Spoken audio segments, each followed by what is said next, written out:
पौष माह कथा अध्याय 8 विष्णु महापुराण 8वां अध्याय।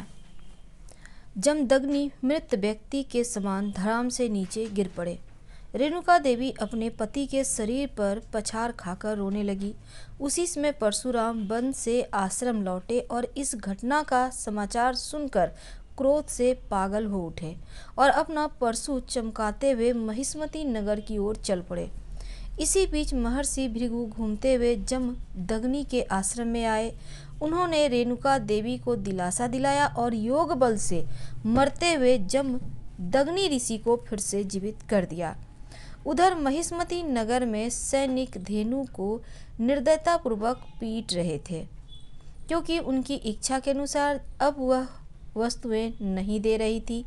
तभी प्रलय लाने वाले रुद्र के समान परशुराम वहां पहुंच गए और सैनिक भय से तितर बितर हो गए। धेनु की पीठ पर हाथ रखकर उन्होंने उसे प्यार किया और निर्भय होकर आश्रम में लौट जाने को कहा। धेनु आश्रम की ओर भाग पड़ी। इसके बाद परशुराम राजा के महल के पास पहुंचकर उसे ललकारने लगे। कार्तवीर्य ने पहले समझा कि परशुराम कोई साधारण मुनि कुमार होगा, किंतु जब उनकी वीरता के बारे में मालूम हुआ तो वह अपने हजारों हाथों से परशुराम पर टूट पड़ा। परशुराम ने कार्तवीर्य अर्जुन के सारे अस्त्र शस्त्र खंडित कर दिए, उसके 1000 हाथों की शाखाओं की तरह काट डाला और कार्तवीर्य बेजान धड़ से समान पृथ्वी पर गिर पड़ा। उस समय उसे स्मरण हुआ कि वह तो चक्र पुरुष है और शापवश उसने यह जन्म धारण किया है, और परशुराम को विष्णु का रूप मन ही मन उन्हें प्रणाम किया और सुदर्शन चक्र में विलीन हो गया। परशुराम अब अपने आश्रम को लौट आए और पिता को जीवित पाकर उन्हें कार्तवीर्य की मृत्यु का समाचार सुनाया। यह सुनकर उनके पिता जमदग्नि ऋषि बोले, तुमने जो काम किया है वह मानवों के लिए उचित नहीं है। इसके प्रायश्चित के रूप में तुम्हें तप करना होगा। पिताजी, राजा जब अपने कर्तव्य को भूलकर पाप करने लगता है तब उसे दंड देने का अधिकार सबको है। मैं तपस्या आपका आदेश समझकर करूंगा, प्रायश्चित के रूप में नहीं। यह कहकर परशुराम तपस्या करने चले गए। इधर कार्तवीर्य के 1000 पुत्र है क्षत्रियों को संगठित करके जमदग्नि ऋषि के आश्रम पर टूट पड़े। उस समय जमदग्नि समाधि में लीन थे।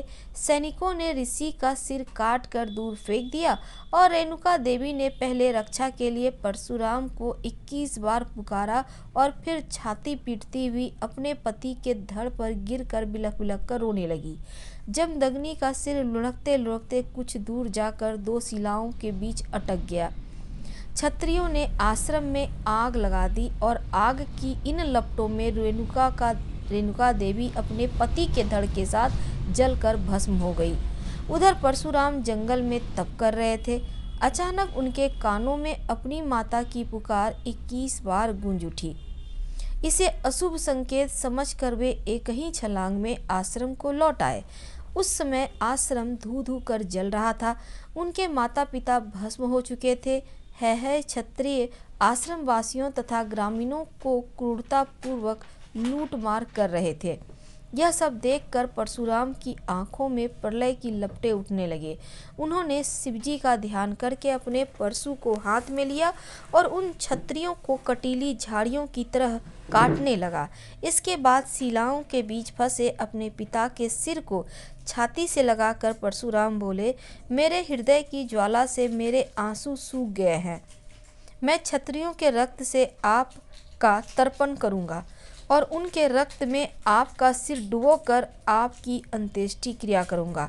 ऐसा कहकर परशुराम एक ऊंची शिला पर चढ़ गए और उन्होंने परशु को ऊपर उठाकर गरजते हुए 21 बार प्रतिज्ञा की, मैं इस परशु से पृथ्वी पर के सभी क्षत्रियों का अंत कर डालूंगा।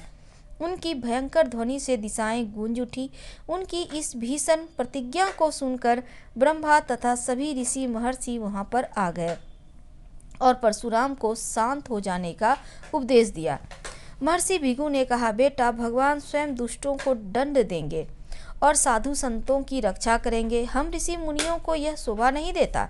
इस पर परशुराम बोले, जब मनुष्य अपना कर्तव्य भूलकर दूसरों पर अत्याचार करने लगता है और जब उनका दुराचार अंतिम सीमा पर पहुंच जाता है, तब हम लोगों में से ही किसी में भगवान प्रकट होते हैं और पापियों को सजा देते हैं।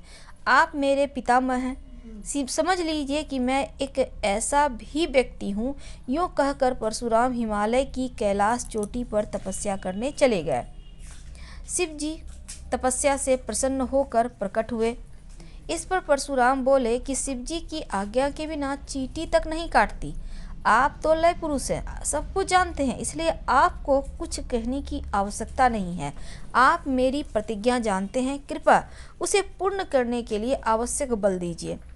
शिव जी परशुराम को अनेक अस्त्र शस्त्र के साथ एक दिव्यास्त्र देते हुए कहे कि यह तुम्हारे नाम पर संसार में भार्गवास्त्र के नाम से प्रसिद्ध होगा। तुम विशेष कारण से मानव देह में जन्म लेने वाले अवतार पुरुष हो। जाओ, तुम्हारे कार्य में कोई बाधा नहीं आएगी।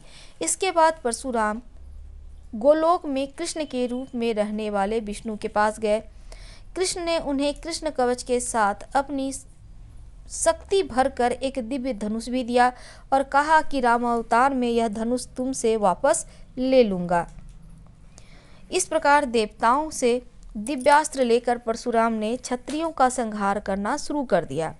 राजाओं के दुशासन और अत्याचार से पीड़ित प्रजा ने परशुराम का साथ दिया और कार्तवीर्य के पुत्र तथा सभी हैहय वंश के क्षत्रिय नगर छोड़कर भाग गए। परशुराम ने आग्नेय अस्त्र से महिष्मती नगर को जला दिया। 21 दिनों तक वहां से आग की लपटें उठती रहीं और राजाओं की राजधानी जलकर राख हो गई। कार्तवीर्य के हजारों बेटों ने तथा अन्य क्षत्रियों ने देश के सभी राजाओं का संगठन कर परशुराम का सामना किया, लेकिन परशुराम ने बलि के पशुओं के समान सबके सिर उड़ा दिए। फिर उनके रक्त से 5 कुंडों को भरकर उनमें अपने पिता जमदग्नि के सिर को नहलाया। इस प्रकार परशुराम ने अपने पिता का तर्पण कर उनका अंतिम संस्कार पूरा किया। जहाँ परशुराम ने रक्त के 5 कुंड बनाए थे, उस स्थान का नाम समंत पंचक था। बाद में वही स्थान कुरुक्षेत्र के रूप में प्रसिद्ध हुआ। पिता का श्राद्ध करने के बाद परशुराम पुनः क्षत्रियों का संहार करने निकल पड़े। ढूंढ कर जहां भी वे मिले सबको मार डाला। क्षत्रिय माताओं ने अपने शिशुओं को ब्राह्मणों के घरों में छिपा दिया और आत्मरक्षा के लिए स्वयं भी ब्राह्मणियों का वेश धारण किया।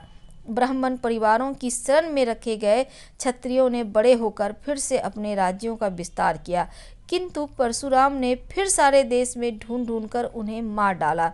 इस प्रकार उन्होंने 21 बार क्षत्रियों को निर्मूल कर दिया और अंत में प्रतिज्ञा पूरी कर अपने अधीन की सारी धरती कश्यप को दान में दे दी।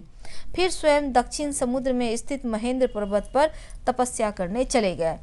जिन क्षत्रिय बालकों को ब्राह्मण परिवार तथा आश्रमों में छिपा कर रख दिया गया था, कश्यप ने परशुराम से प्राप्त भूमि उनमें फिर से बांट दी।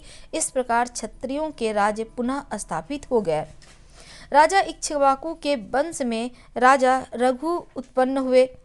राजा रघु इतने प्रतापी और यशस्वी हुए कि उनके नाम पर ही इनका वंश विख्यात हो गया। इसी रघुवंश में बहुत समय बाद विष्णु ने राजा दशरथ के सबसे बड़े पुत्र राम के रूप में अवतार लिया। उन्होंने मनुष्य के सामने आदर्श जीवन का उदाहरण रखा और मनुष्य के विकास के मार्ग में रोड़ा अटकाने वाले असुरों का वध करके राम राज्य की स्थापना की। हिरण्यकश्यप और हिरण्याक्ष को विष्णु ने नरसिंह अवतार के रूप में मार दिया था और दूसरे जन्म में ये दोनों राक्षस रावण और कुंभकर्ण बनकर संसार को फिर सताने लगे। रावण ने भारी तपस्या कर ब्रह्मा से यह वरदान प्राप्त किया कि देवता यक्ष गंधर्व आदि कोई भी उसे न मार सके और वह मृत्यु के खतरे से निश्चिंत होने के कारण बहुत अहंकारी हो गया और मनुष्य पर अत्याचार करने लगा। रावण ने लंका से कुबेर को भगाकर लंका और उसके पुष्पक दोनों पर अधिकार कर लिया। उसने राक्षसों का संगठन कर कई अन्य लोगों को भी जीता।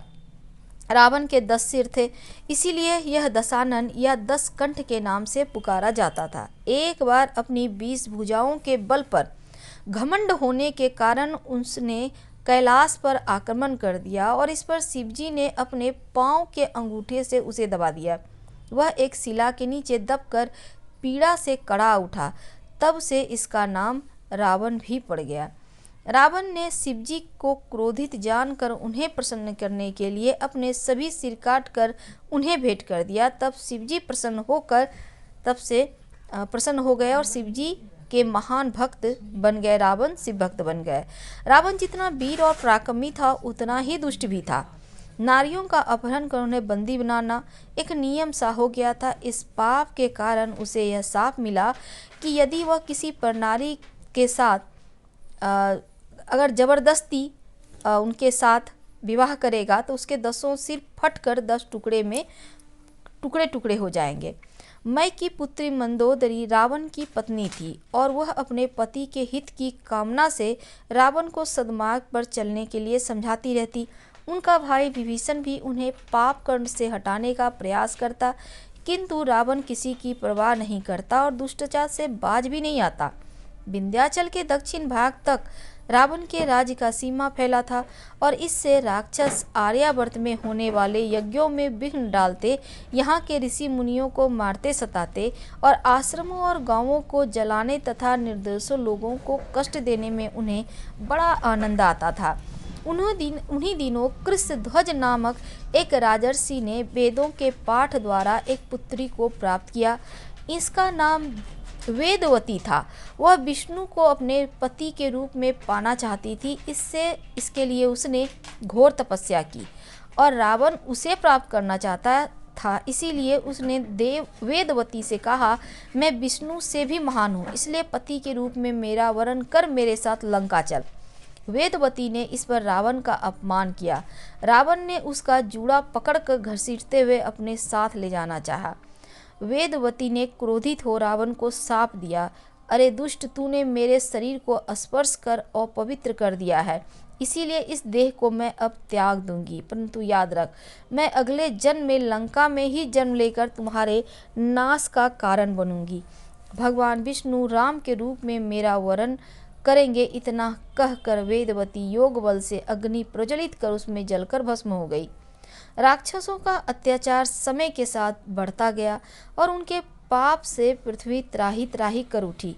संसार के कल्याण के लिए विष्णु के अवतार का समय भी निकट आ गया। इसीलिए विष्णु ने मनुष्य के रूप में और देवताओं ने वानरों के रूप में जन्म लिया। विष्णु महापुराण 8वां अध्याय समाप्त हुआ। 9वें अध्याय के साथ हम आपसे कल मिलेंगे। हम आपसे विदा लेते हैं। पसंद आ रहा हो तब लाइक कर सब्सक्राइब करें, शेयर करें, कमेंट करें। धन्यवाद।